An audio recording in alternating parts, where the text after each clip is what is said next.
So ayun mga kababayan, what's up? At welcome back for another video at maraming salamat po sa lahat na naka-tune in ngayong araw na ito. Ako nga po pala si Birador Pikwa at your service. Ayan, or Big Pikwa 2.0. Ayan. Sa lahat po na nakasubscribe at susubscribe pa, maraming salamat po.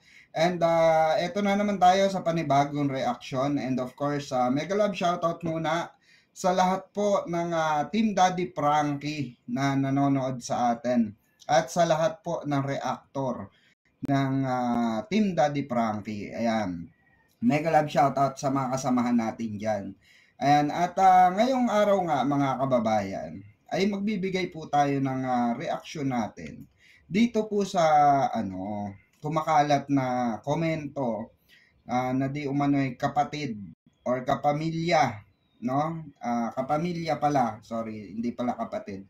Kapamilya nitong ni Kuya Oliver, yung natulungan po at kinupkop ni Daddy Frankie at tinutulungan po ngayon sa kasalukuyan ng Team Daddy Frankie upang gumaling po.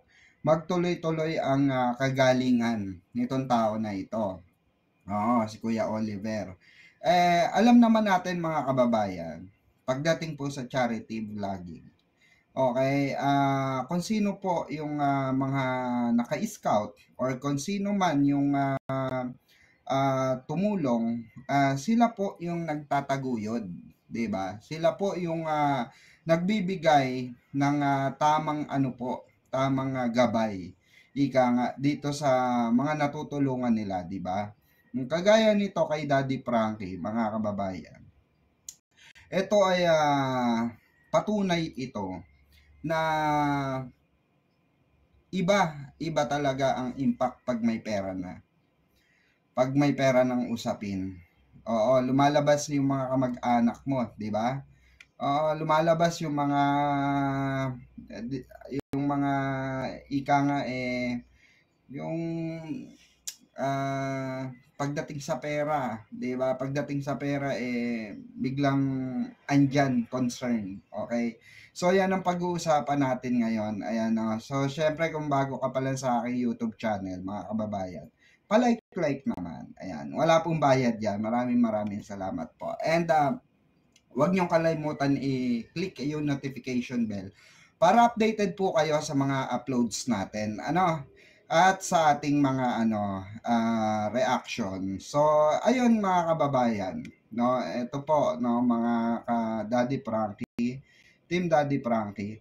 Ito po nagbigay po ng pahayag si Daddy Frankie dito dahil nasaktan siya. Nasaktan siya at hindi niya nagustuhan. Sabihin na nating syempre masakit sa loob niya na parang bakit pera agad yung concern, 'di ba? Which is true.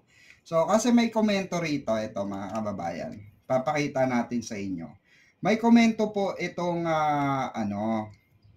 itong ni Kuya Oliver. Okay? Ito po, ayan.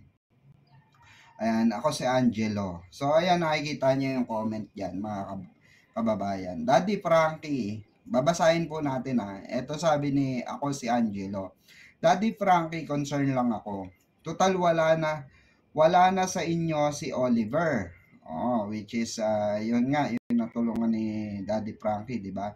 Ibigay mo na lang sa mga pinsan ko yung pera ng kapatid nila para pati sila matulungan mo, sabing ganon.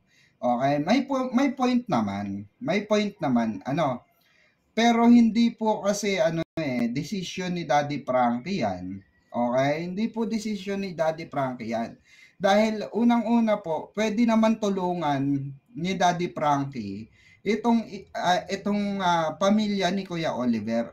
And at the same time, eto mga kababayan, no, siguro naman kumpleto naman yung 'di ba, katawan ng mga kapatid ni Kuya Oliver. May kamay, may paa, 'di ba?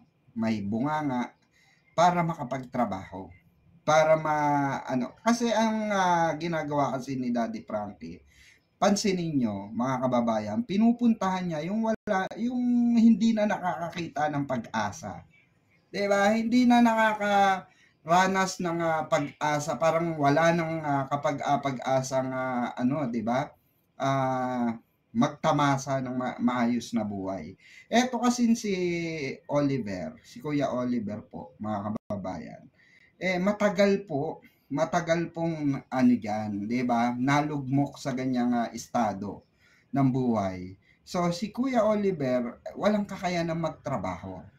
Kailangan niya pong magpagaling. Okay? Naiintindihan natin yung pinupunto nitong komento na ito.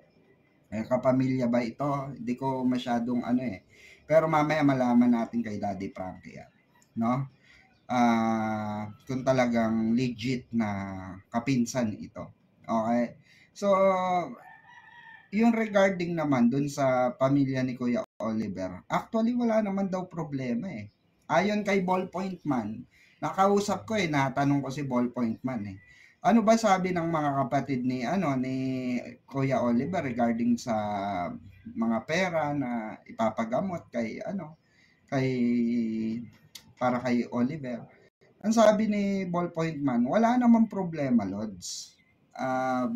Basta itong pamilya lang na to, na parang lumalabas na parang nangingialam sila sa decision, 'di ba, ng mga sponsor, which is doon nagkakaroon ng conflict. Okay, mga kababayan, doon po nagkakaroon ng conflict dito sa sinasabi ng ako si Angelo, 'di ba? Ayan, total wala na sa poder mo si Oliver. Hindi naman sa inyo galing yung pera. So yung punto rito, mga kababayan, medyo medyo demanding. 'Di ba? Demanding masyado. In the first place, pasintabi po sa pinsan ni Kuya Oliver. In the first place, nasasabi nyo yan ngayon kasi may mga natanggap na pera, tama hindi. Pero bakit hindi kayo makapag-ambag kay Kuya Oliver? And that's the question. Di ba pamilya nyo? Kapamilya nyo. Bakit hindi kayo makapag-ambag? That's the simple question na I'm sure hindi nyo masasagot. Wag nyo sabihin na hindi kasi wala din kami. Kalokohan. Diba? Nakakapag-Jollibee ka nga eh. Nakakakain nga kayo sa gusto nyong kainan eh. Diba? So ngayon, bigla ka nagkaroon ng concern dahil nagkapera si Kuya Oliver. Ganyan kasi yung tema ng pag-uutak ng mga kababayan. Ganyan kasi yung tema ng mga utak ng mga pag sinabi ng may money involved na, lumalabas na yung kakitidan. Yung makitid mag-isip. Kasi tingnan nyo yung kung nakikita nyo naman dyan sa screen. 'Di ba? Hindi naman sa iyo galing yung pera. Yes, hindi galing kay Daddy Frankie yung pera. Galing sa sponsor. Pero the point here is, sino bang pinagkakatiwalaan ng mga sponsor? 'Di ba si Daddy Frankie, mga kababayan? 'Di ba? Malinaw na malinaw na gusto ni Daddy Frankie, for sure, gusto ni Daddy Frankie na ipunin ito, no? Para sa paggaling ni Kuya Oliver, may maibibigay siya, may panimula siya. 'Di ba? May may huhugutin siya. 'Di ba? Kasi hindi po usapin ito ng pera. Ito po'y usapin ng pagtulong. At yung mga sponsor nag-donate para kay Kuya Oliver, 'di ba? Para sa kagalingan niya at sa mga ibang expenses na kailangan ni Kuya Oliver. And all of a sudden, mga kababayan, may nag-comment na ganitong kapamilya na hindi maganda ang tabas ng dila. Hindi maganda ang hilatsa ng dila. 'Di ba? hindi angkop yung concern mo, kuya. Dun sa dun sa tumulong, okay, kay Kuya Oliver. In the first place, no, dapat kayo dapat ang unang nakakaintindi niyan eh. 'Di ba mga kababayan? Dapat sila po ang una nakakaintindi niyan. 'Di ba? Tulad nito, ano sabi niya, ano pa ba gagawin mo sa pera na 'yan? Iba naman ang nag-aalaga at nagpapagaling kay Oliver. Maigi ng pakinabangan ng mga kapatid 'yan. Which is wrong. Hindi nga para sa mga kapatid 'yan. Okay? Alam ko yung ganyang lengguwahe eh, mga kababayan. Alam ko yung mga ganyang lengguwahe. Yan po ang lengguwahe, okay, ng mga ubus biyaya. Yan yung mga lengguwahe ng mga tira pasok kung tawagin, 'di ba? Yan yung mga kalakaran sa lansangan. Mindset 'yan, mga kababayan, ng mga nasa lansangan. Sorry to say. Pero yung kasi yung nakikita ko. Kung paano ko binabasa ito at paano niya sinasabi ito. Okay? May punto ka, brother. Mali lang ang punto mo.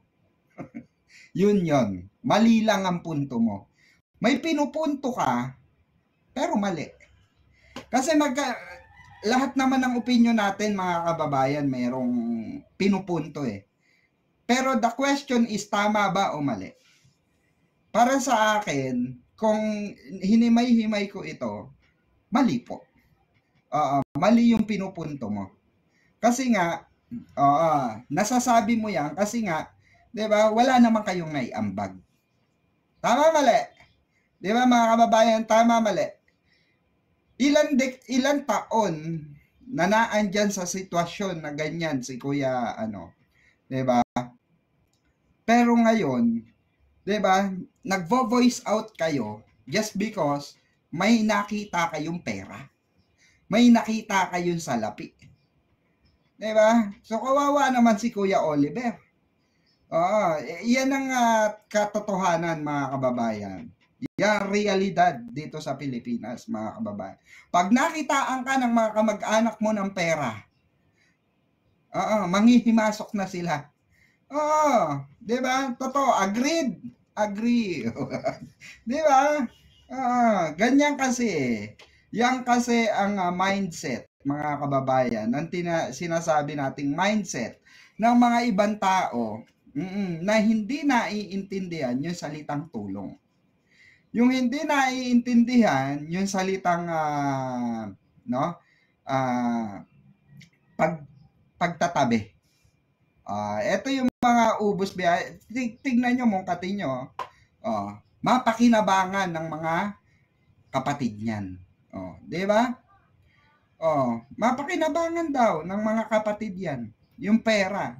Which is, ang magdidesisyon yan. Ako, for the example, ako si Daddy Frankie. Tatanungin ko mga sponsor, okay lang po ba na pakinabangan na lang ito ng mga at wala na po tayong ibigay kay Kuya Oliver. 'Di ba? Sasabihin ng mga sponsor, ay hindi po kay Kuya Oliver po yan. Wala naman naiambag yung nagsasabing ako si Angelo na yan. 'Di ba? Kahit ako sponsor, sasabihin ko kay Daddy Frankie yun eh. Baka nang gigigil pa yung mga sponsor diyan eh. 'Di ba? Ngayon ka nagtotok, dati hindi ka makapag-talk. 'Di ba? Ngayon ka nagsasalita, dati tikom ang bibig mo. Just because meron ka lang nakitang pera na usapin na nagpapadala para kay Kuya Oliver ura-urada nag-comment ka ng ganyan. May gusto kang palabasin, 'di ba? May gusto kang palabasin. No wonder yung mga ganitong klase ng tao, mga kababayan. One of these days magiging basher yan. Yung opinion niya kasi hindi opinion. Pag-uutos po yan mga kababayan. Hindi po yan opinion. Hindi po yan suggestion. Okay? Pag-uutos po yan. Ayan o. Diretso o. Diba? Pag-uutos yan. Inuutusan po si Daddy Frankie mga kababayan. Diba? Pakinggan naman natin yung sagot kasi gumawa ng vlog si Daddy Frankie regarding dito sa comment na to.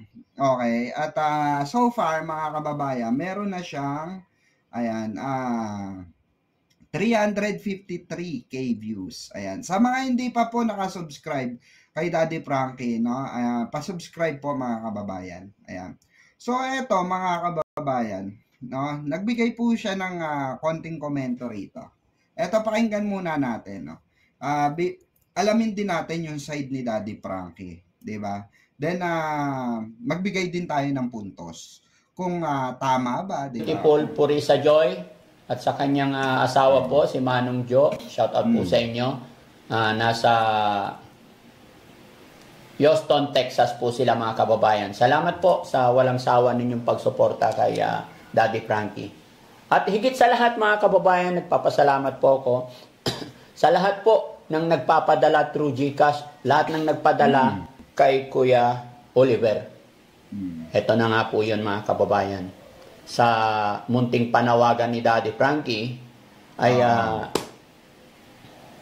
ang bilis ng inyong tugon na matulungan si Kuya Oliver. Nakakaawa talaga yung kanyang kalagayan. At eto, sariwain natin yung simula kung bakit nga ba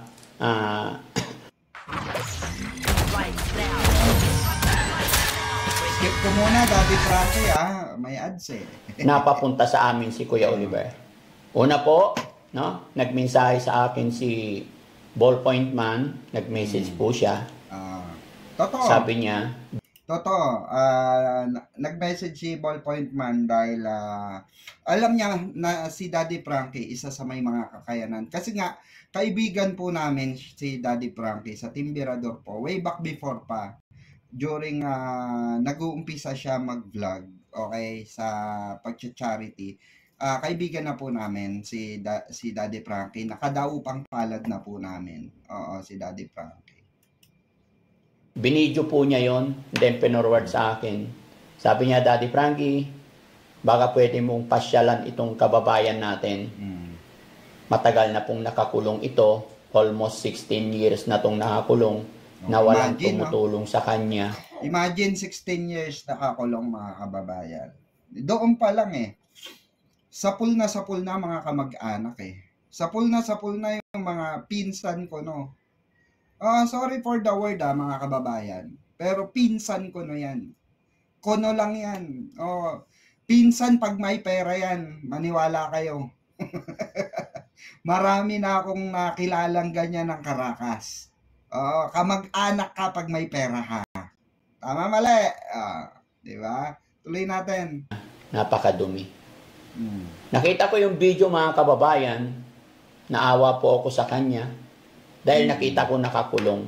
Pero hindi ko in-expect na ganun pala kadumi nung dumating ako. Totoo. So, nung nakita ko yung video na yun mga kababayan, after one day, pinuntahan namin. Dahil nakita kong nangailangan talaga ng tulong.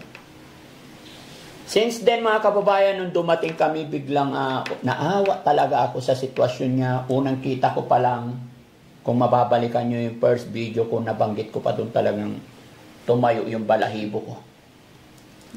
Kumbaga, tumayo yung balahibo ko dahil sa nakita kong, hindi po ako natakot kasi kilala ko, alam kong tao Tumayo lang yung balahibo ko sa awa. Dahil hindi ako makapaniwala na parang kalabaw na humihiga sa sariling dumi. Kakapal na yung dumi dito. Hindi ko alam kung anong kulay na nung damit niya, pero kulay putik na. Lalo na po nung nakita ko yung buhok niya, kasi nung dumating kami nandito sa... Totoo mga kababayan, di ba? Parang lumang tao si Kuya Oliver nun. Di ba? Aminin na natin, nakita naman natin yung video, napanood naman natin yung video mga kababayan. Di ba? nakita natin na kung gaano kalunos-lunos yung sitwasyon. Kaya nga masasabi mo sa sarili mo, swerte pa pala ako.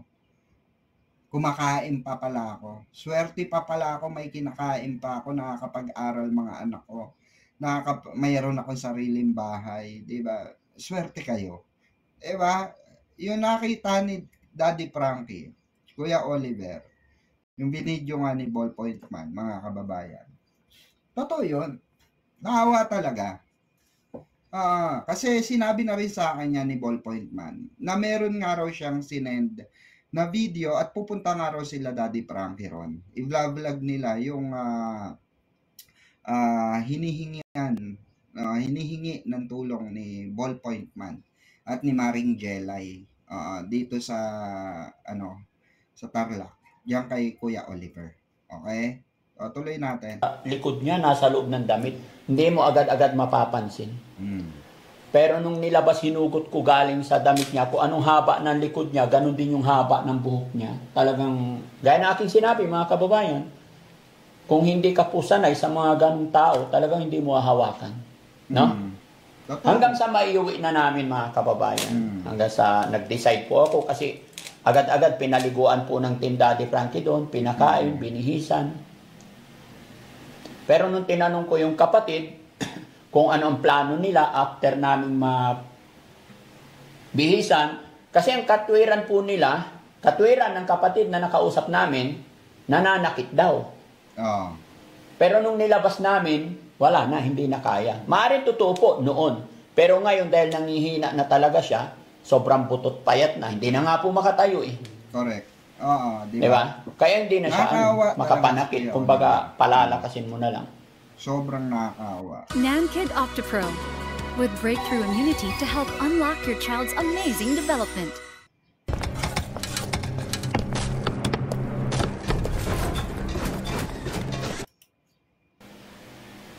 Pero nung tinanong ko yung kapatid, after na bihisan, ang sagot sa akin is, ibabalik na naman sa kulungan. O diba? Narinig mo rin yun. So nung narinig ko sa kapatid yun, excuse me, naawa na ako. Sabi ko, nag-decide na ako mga kababayan. Sabi ko, hiramin na lang muna natin to. Kahit 10 araw. Nasanay kasi ako mga kababayan, di ba bro? Nasanay ako na hindi ako nagbibigay ng closure basta-basta.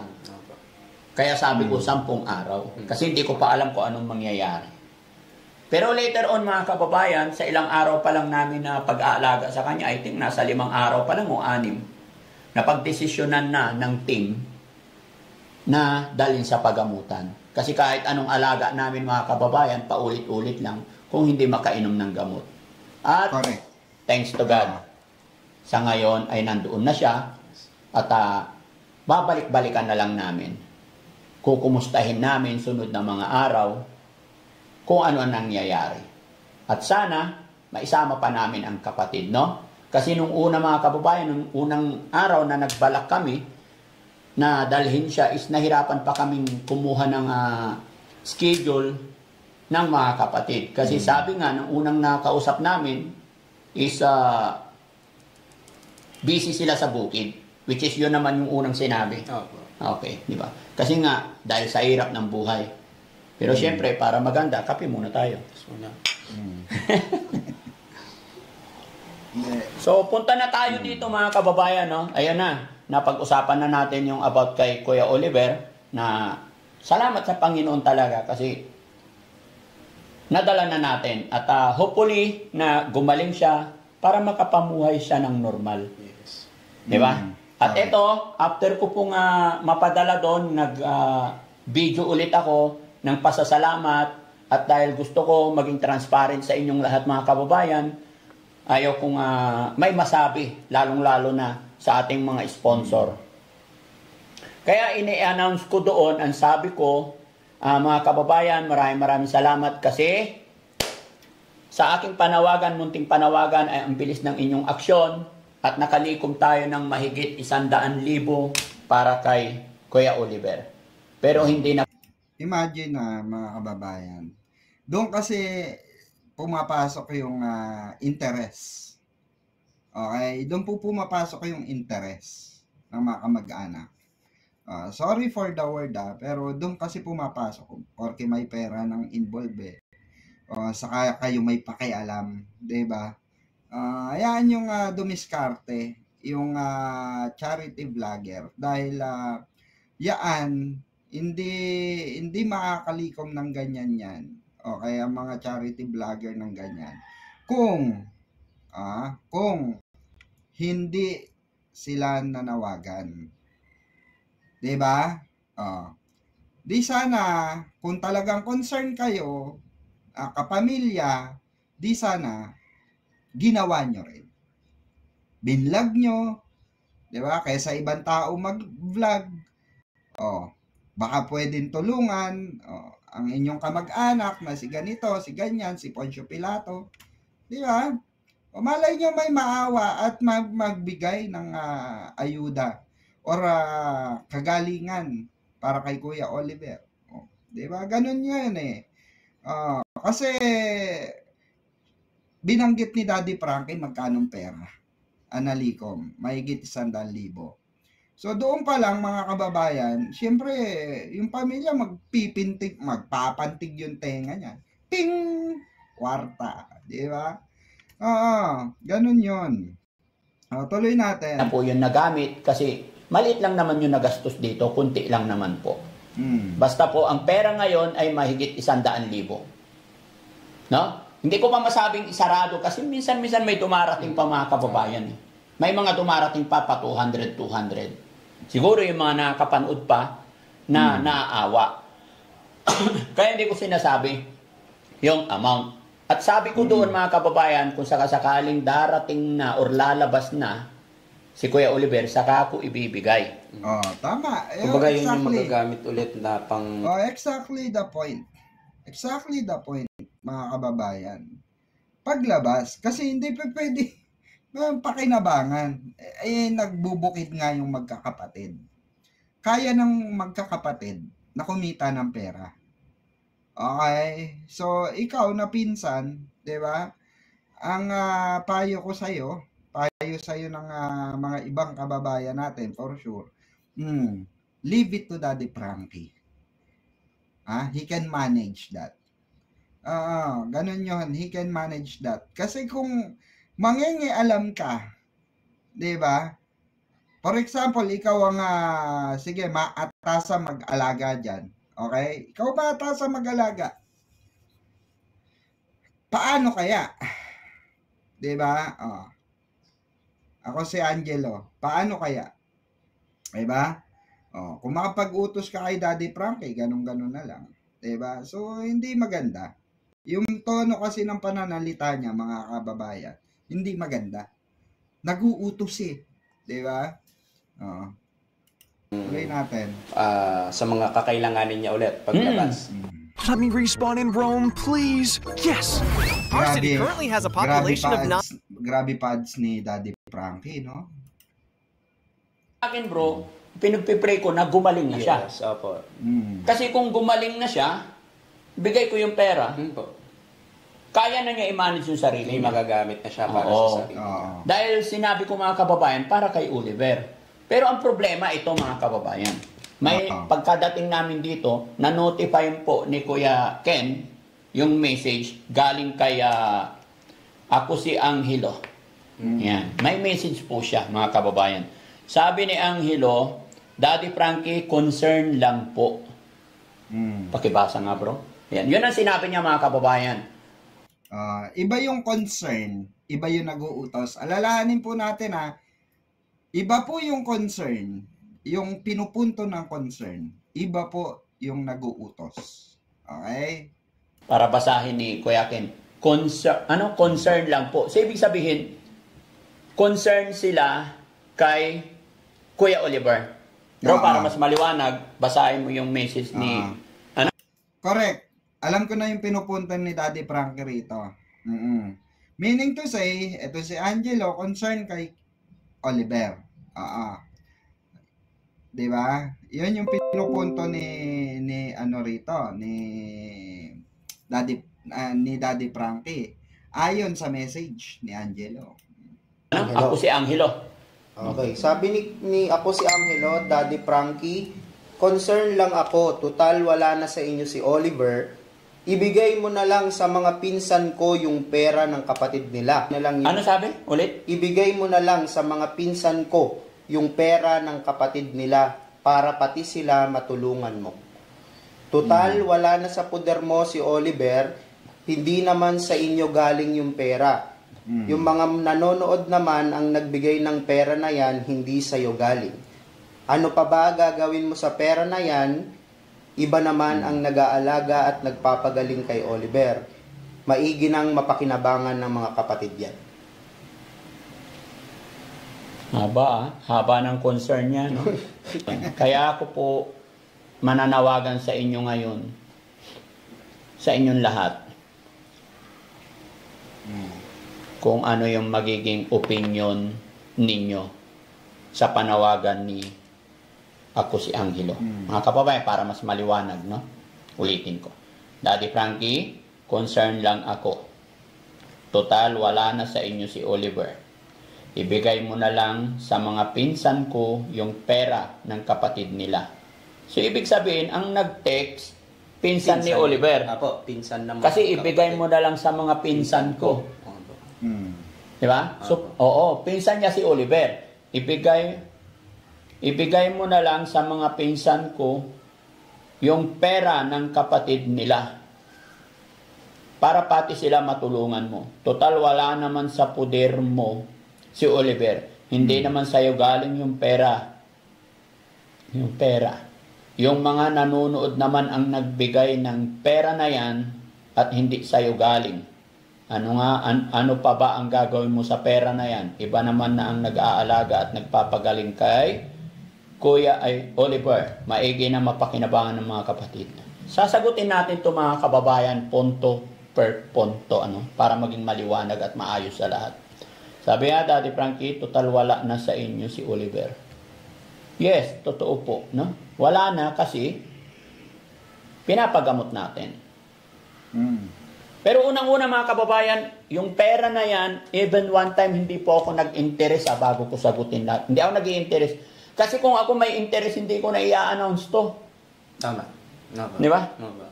Kung may intention ako sa pera mga kababayan, hindi ko na po i-announce to. Sasabihin ko na lang, 5,000 lang yung dumating. Hindi nyo na alam eh. No? Correct. Sir Angelo, medyo natuwa ako sa una kasi may concern ka kay Kuya Oliver. Pero sa bandang dulo, medyo nakaka-hurt naman. Diba? Ano pa ba ang gagawin nyo sa pera na yan? Iba naman na ang nag-aalaga kay Oliver. Ano ang comment ninyo dyan mga kababayan? Comment nyo kung anong pinaka-the best. Sa akin, gaya ng aking sinabi, masaya po ako natutulong sa ating mga kababayan. Lalong masaya ako na nakatutulungan nyo rin ako para mas makatulong pa, kagaya ng pagbibigay ninyo. At Sir Angelo, 100K, gaya ng aking sinabi, hindi ko po yan pag-iinteresan. Una po mga kababayan, si Tatay June, tsaka si Jerome, 430,000. Ini-announce ko kaagad at ibinigay ko sa kanya yung pera. Pero sa status ni Kuya Oliver, hindi ko pa naibigay kasi nung time na yon pinadala na natin. No? At saka wala sa katinoan pa. Pero kung yan ang magiging desisyon ng lahat, although kailangan ko pa rin makausap yung mga kapatid, yung tumulong man lang. Kung ano magiging desisyon nila at kung ano magiging opinion ninyo mga kababayan, wala problema sa akin yan. Dahil gaya na aking sinabi, masaya po ako na nakakatulong sa ating mga kababayan, lalong-lalo na sa kagaya ni Oliver. Nakita nyo naman mga kababayan, from day 1 hanggang sa madala namin, talang tulong-tulong kami ng team. No? Hindi namin sinukuhan hanggang hindi madala sa bahay pagamutan. Pero kung ikaw tatanungin ko, Kuya Ken, ano ang sagot mo sa message ni Angelo? Para sa akin, Dads, Kasi yung pera na yan is para kay Kuya Oliver. So, ang dapat lang talagang gumalaw niyan at kumbaga, mapakinabangan, para kay Kuya Oliver lang.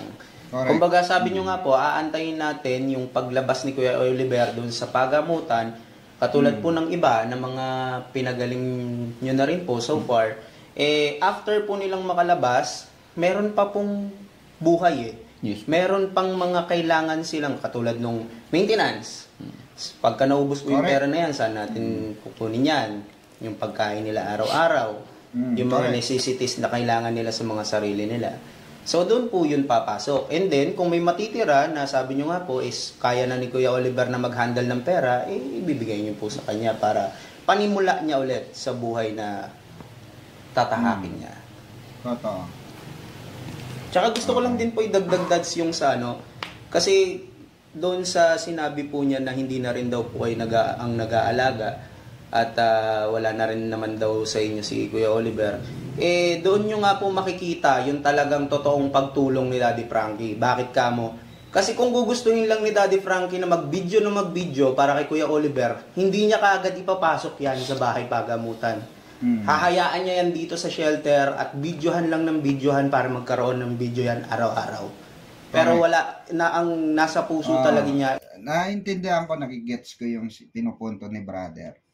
Yung may mga iba kasi na yung gatasan factor na tinatawag na naandyan lang tapos hindi talaga dinadala kasi nga ang katwiran magatasan pa. Di ba?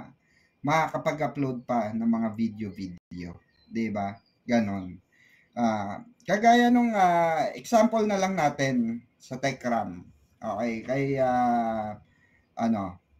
Tatay Ram, 'di ba? Si TechRam po.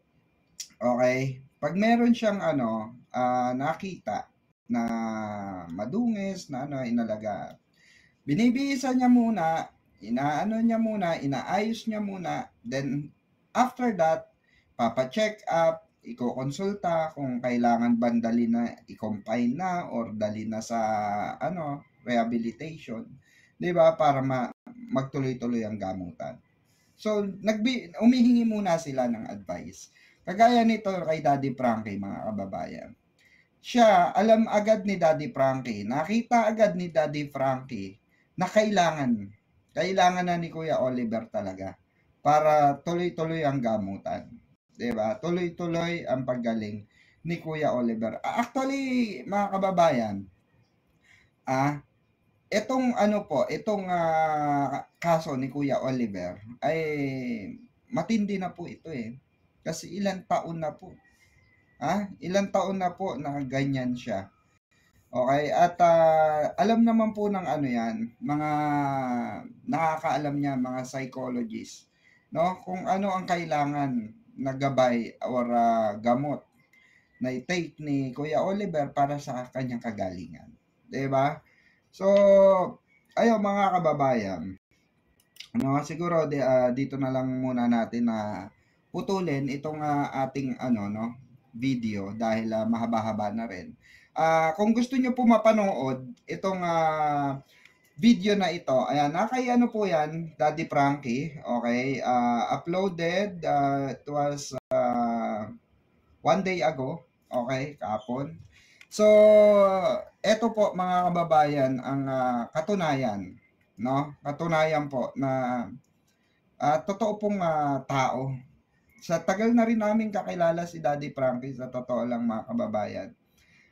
Magmula nung kaming nagkita-kita, maniwala kayo mga kababayan, sariling pera niya po ginagastos niya.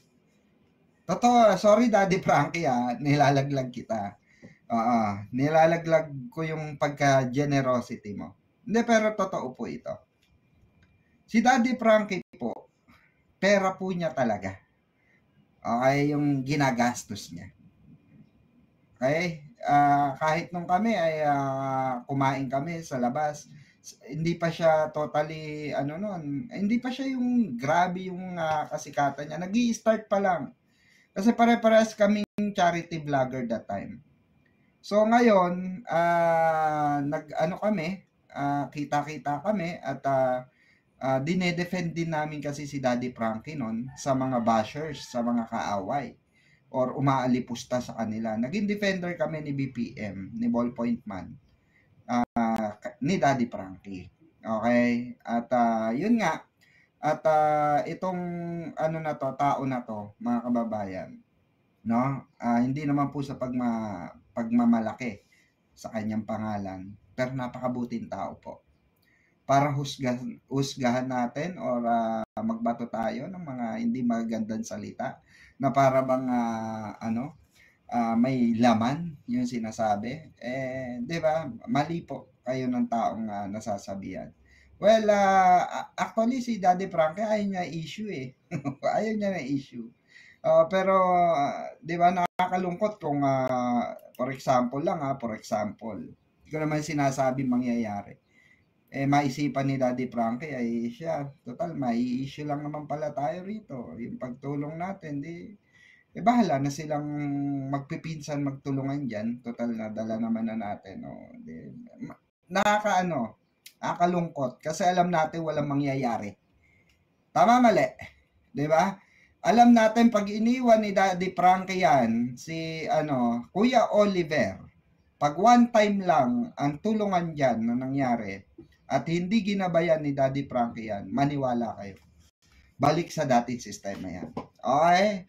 So hanggang dito na lang muna ang ating reaction video. Maraming salamat po sa inyong pakikinig at maraming salamat sa inyong pag-subscribe at pag-share ng video na ito. Ayan, kung bago ka pa lang sa aking YouTube channel, don't forget to like, share, and subscribe.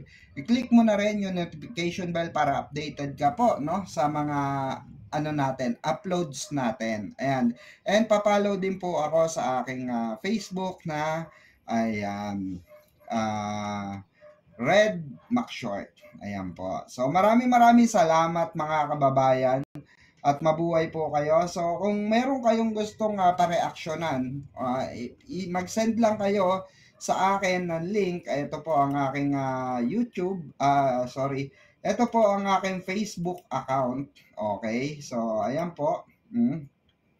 Ayan po yung, wait lang, ang dami message. Ayan po yung ating, YouTube, Facebook account. Ayan. Ayan, Red McShort Birador Pikwa. Ayan, message lang po kayo at re-replyan po natin yan. Okay? So maraming salamat. Hanggang dito na lang once again. Ito po ang inyong lingkod, Birador Pikwa at your service. Maraming salamat and have a great one everyone. Ayan, peace out.